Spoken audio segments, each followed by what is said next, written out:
In a small, dusty town lived a boy named Ravi.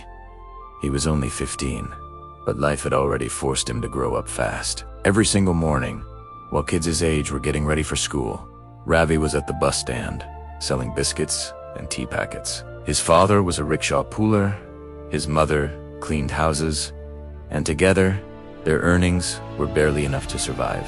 Ravi's small income was the fragile thread holding his family together. One scorching afternoon, as Ravi sat under a tree to escape the heat, something caught his eye, a black leather bag tucked away near the bench. He scanned the area. It was empty. Curiosity started to burn inside him. He cautiously approached it, slowly unzipped the bag, and his eyes widened in disbelief. Inside were bundles of cash-thick, crisp, untouched notes. His heart began to pound in his chest. He looked left and right again. No one. His breath grew heavy. He whispered to himself, "Maybe this is my chance, my only way out." For a fleeting moment, he hesitated. A voice in his head, his conscience, screamed, "Do the right thing." But the siren song of a better life, a life without struggle, whispered louder. Ravi picked up the bag, his hands trembling slightly, and walked away, disappearing into the narrow lanes of his town. That night, sleep was impossible. The money lay before him, shining under the dim light of his small room. He imagined new clothes, delicious food, and a life free from the daily grind. By morning, his initial fear had morphed into a thrilling excitement. He went out and bought himself new slippers, bright shirts, and treated himself to samosas and cold drinks. He spent like he never had before, and for the first time, people started to notice him. Boys who once completely ignored him now wanted to be his friends. Among them were two older boys, Argun and Samir, known for playing cards for money. One evening, Argun approached him with a sly smirk. "Ravi, you've got cash now. Why don't you try your luck with us?" Ravi hesitated for a moment, but the thrill of his newfound wealth and a growing curiosity got the better of him. He joined their game. At first, luck seemed to be on his side. He won small bets, and each win made him feel invincible, powerful. But soon, that feeling turned into greed. The bets grew bigger, and just as quickly as it came, the money began to slip through his fingers. He started losing, and the more he lost, the more desperately he played, hoping to win it all back. Days blurred into nights filled with losses. A week later, the black leather bag was almost empty. In a state of desperation, Ravi went to Arjun for help. "Bro, just lend me some cash. I swear, I'll return it." Arjun just laughed in his face. "We're not here to fund your losses, Ravi. Handle it yourself." Those words cut deeper than any loss. The same boys who had cheered for him when he was winning now turned their backs on him without a second thought. Ravi found himself sitting alone at the bus stand, clutching an empty biscuit packet, tears welling up in his eyes. He whispered to the empty air, "Money without hard work, it disappears faster than it comes."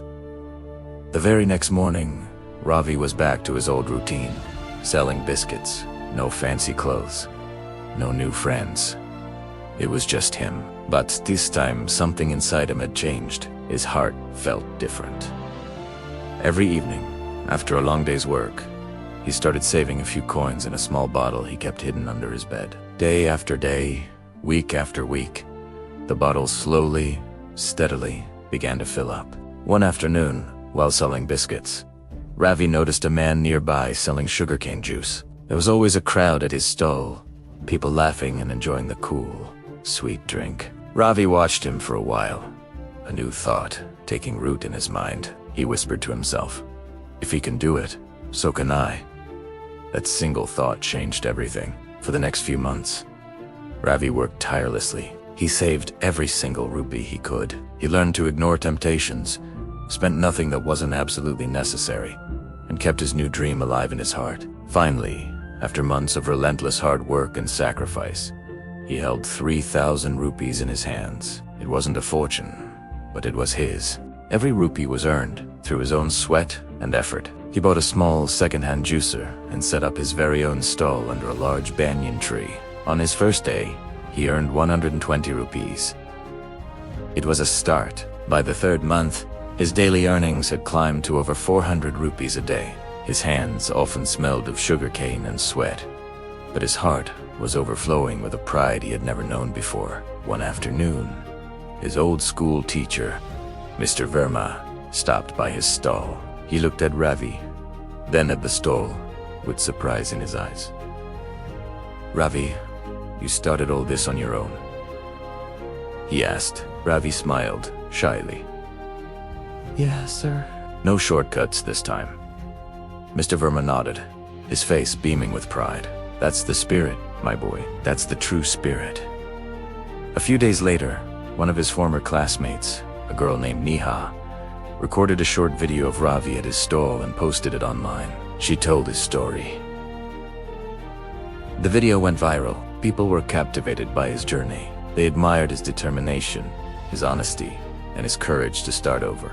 Soon, customers started coming from other towns, not just for the juice, but to meet the young boy who had turned his life around. News channels picked up the story, and soon, Ravi became a local symbol of hope and the power of hard work. Now, when Ravi walks through the market, people greet him with nods of respect. He's still the same boy, simple, humble, and hard-working, but his journey changed him, and how the world saw him. He no longer dreams of easy money, because he learned one of the greatest lessons of life. Money can be found and it can be lost, but a life built on your own hard work is something that no one can ever take away from you. Thank you so much for watching. If Ravi's story inspired you, please hit that like button and subscribe to our channel for more stories that matter. We'll see you in the next one.